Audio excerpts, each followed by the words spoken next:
Every government claims stability. Every currency is sold as safe. And every time, history tells a different story. From ancient Rome to revolutionary France, from the American Confederacy to modern-day Lebanon, people have watched their wealth vanish. Not through theft, but through belief in systems that eventually collapsed. Economic failure isn't rare, it's inevitable. The real question isn't if the financial system will fail. The question is, what do you do when it does? We treat money like it's permanent, a fixed foundation. But money isn't concrete, it's trust. And trust is fragile. It disappears faster than we think. This is why historical collapses are more than stories. They're warnings, and if we listen closely, they show us how to survive what others never saw coming.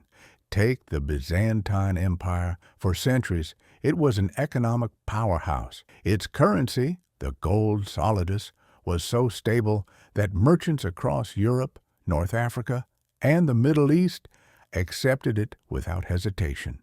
It was the closest thing to a global reserve currency in the medieval world. But just like the Roman denarius before it, the solidus was eventually debased.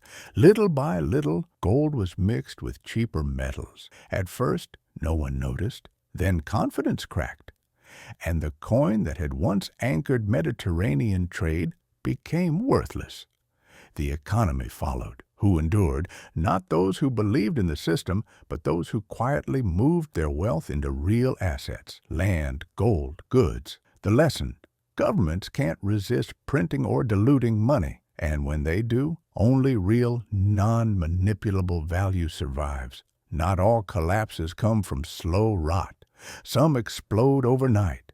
In the 14th century, Europe was hit by the Black Death, a pandemic that killed up to half the population. Entire cities went dark. Villages disappeared. Commerce stopped. But for those who lived, something unexpected happened: opportunity. With fewer workers, wages rose, land became cheap. Food, once scarce, was now plentiful.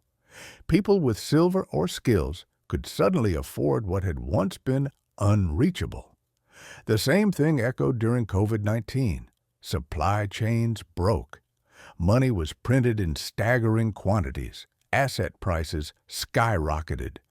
Those with cash bought up homes and stocks. Everyone else tried to keep the lights on. It's a harsh truth. Crises shift wealth.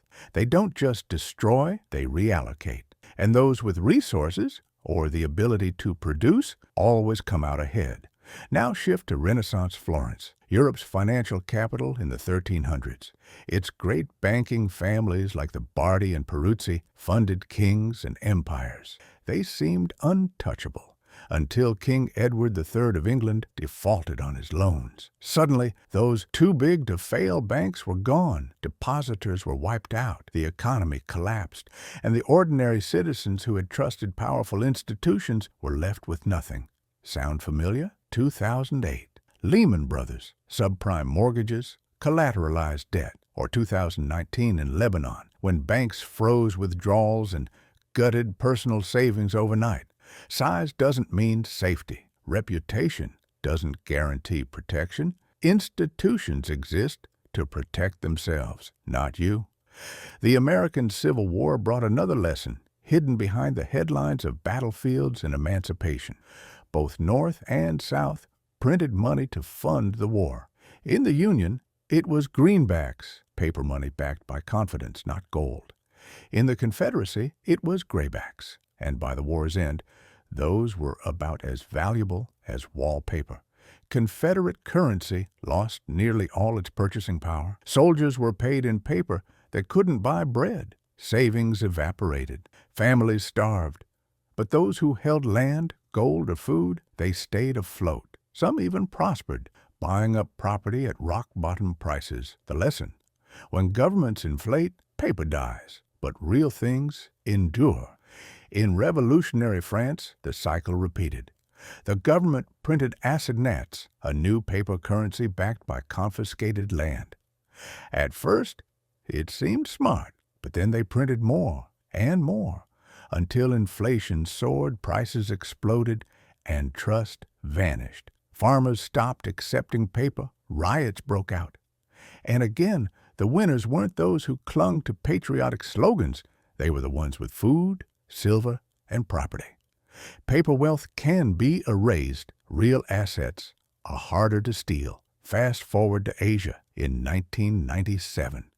The Asian financial crisis began with a run on the Thai baht and rippled through South Korea, Indonesia, Malaysia, and beyond. Nations had borrowed heavily in foreign currency, mainly U.S. dollars, assuming stability. But when the local currencies collapsed, debt repayments doubled overnight. Economies crumbled, unemployment exploded. Once again, those with wealth offshore in foreign currency or tangible assets weathered the storm. Ordinary citizens, caught in the squeeze, paid the price. Borrowing in someone else's money is a trap. When the crash comes, the debtor drowns, not the L.